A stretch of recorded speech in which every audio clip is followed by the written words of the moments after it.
বন্ধুরা, বছরের বেশিরভাগ সময়টাই কিন্তু পটল পাওয়া যায়। আর গরম মানেই কিন্তু বাজারে পটলই বেশি পাওয়া যায়। আর সারা বছর এই পটল খেতে খেতে একঘেয়েমি পটল খেতে কিন্তু একেবারেই ভালো লাগে না। তখন আপনারা এইভাবে যদি একদম আলাদা রকমভাবে পটলের রেসিপি বানিয়ে খান, যারা পটল খেতে পছন্দ করে না তারাও ভীষণ পছন্দ করে খাবে। তাহলে চলুন দেরি না করে দেখে নেওয়া যাক। এটা বানানোর জন্য এখানে দেখুন আমি নিয়ে নিয়েছি পটল। পটলগুলোর খোসাগুলোকে ছাড়িয়ে গোটাই রেখেছি, তবে সবুজ অংশটা কিছুটা করে আমি রেখে দিয়েছি। সম্পূর্ণ পটলটা যদি ছুলে নেওয়া হয় তাহলে পটলটা কি হয়, রান্নার পর একেবারে নরম হয়ে যায়, তখন খেতে ভালো লাগে না। যতটা সম্ভব গায়ের এই সবুজ অংশটা কিছুটা করে রেখে ছুলে নেওয়ার চেষ্টা করবেন। সমস্ত পটলগুলোকে ঠিক এই রকমভাবে মাঝখান থেকে কেটে নিতে হবে। শুধুমাত্র দুটো টুকরো করে নিলেই চলবে। এই রেসিপিতে পটল ঠিক এইভাবে কেটে নিতে হয়। সমস্ত পটলগুলোকে কেটে নিয়ে আমি দেখুন একটা বাটিতে রেখেছি।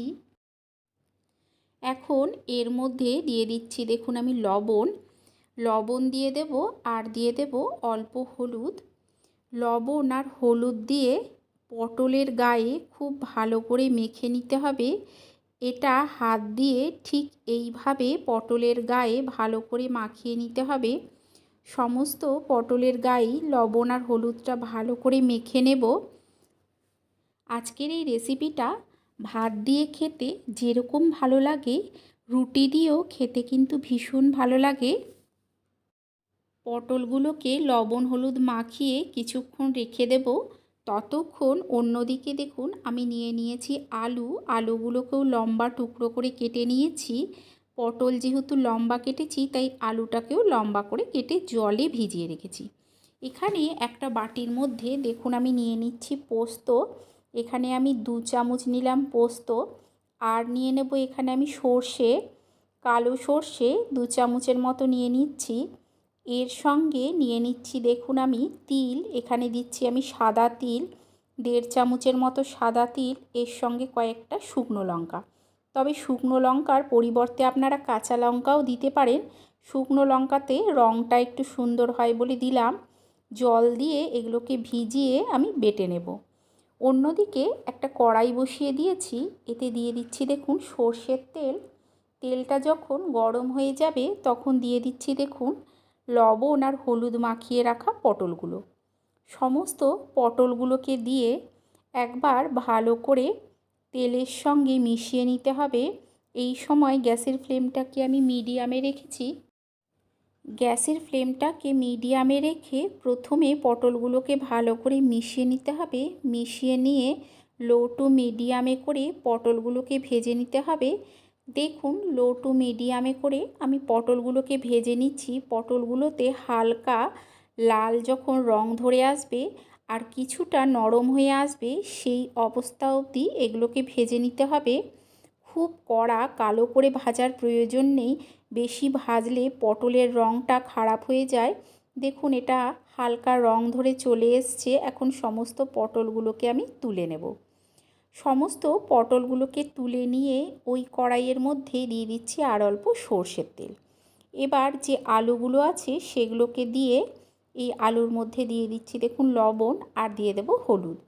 লবণ আর হলুদ দিয়ে আলুটাকে প্রথমে ভালো করে লবণ আর হলুদের সঙ্গে মিশিয়ে নিতে হবে। আলুটাকে যখন লবণ আর হলুদের সঙ্গে মেশাবো তখন গ্যাসের ফ্লেমটাকে মিডিয়ামে করে দেব। মিডিয়ামে করে দিয়ে কিছুক্ষণ পর এটাকে লো টু মিডিয়ামে করে আলুটাকে ভেজে নিতে হবে।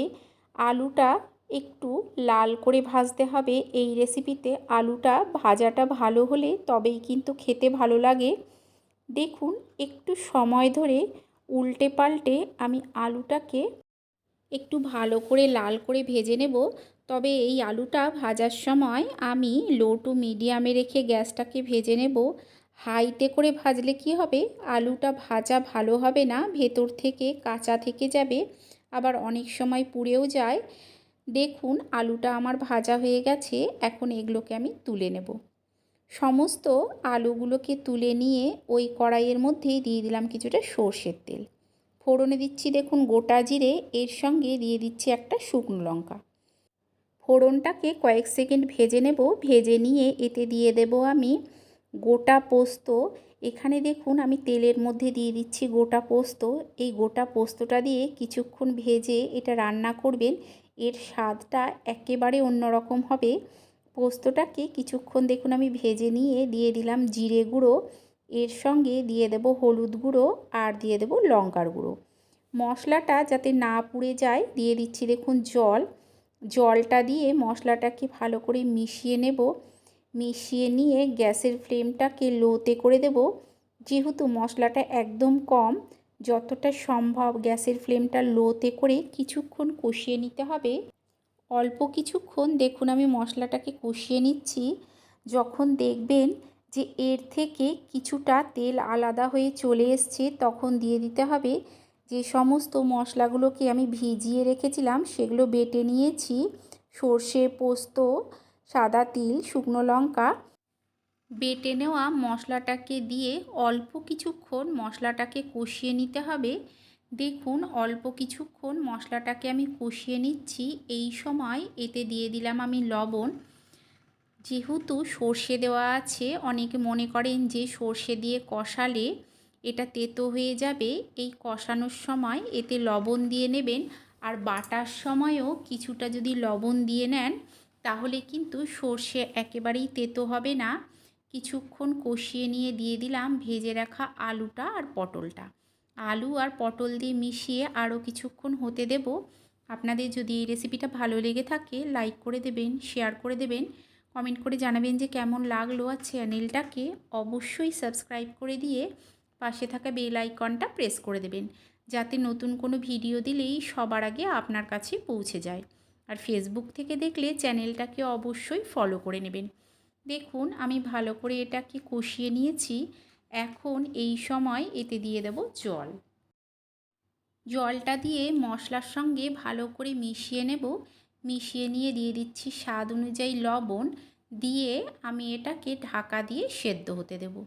কিছুক্ষণ পর ঢাকাটা তুলে নিচ্ছি। তুলে নিয়ে এতে দিয়ে দিচ্ছি টুকরো করে কেটে রাখা টমেটো। টমেটোটা এই সময়ই দেবেন।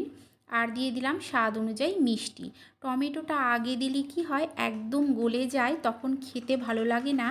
আর মিষ্টিটা অবশ্যই দেবেন, যেহেতু নিরামিষ খেতে ভালো লাগবে। টমেটো আর মিষ্টিটাকে দিয়ে আর কিছুক্ষণ এটাকে ফুটিয়ে নিতে হবে। দেখুন আলুগুলো কিন্তু সুন্দরভাবে সেদ্ধ হয়ে গেছে। সমস্ত কিছুকে আর কিছুক্ষণ ফুটিয়ে নিয়েছি, তৈরি হয়ে গেছে এই রেসিপি।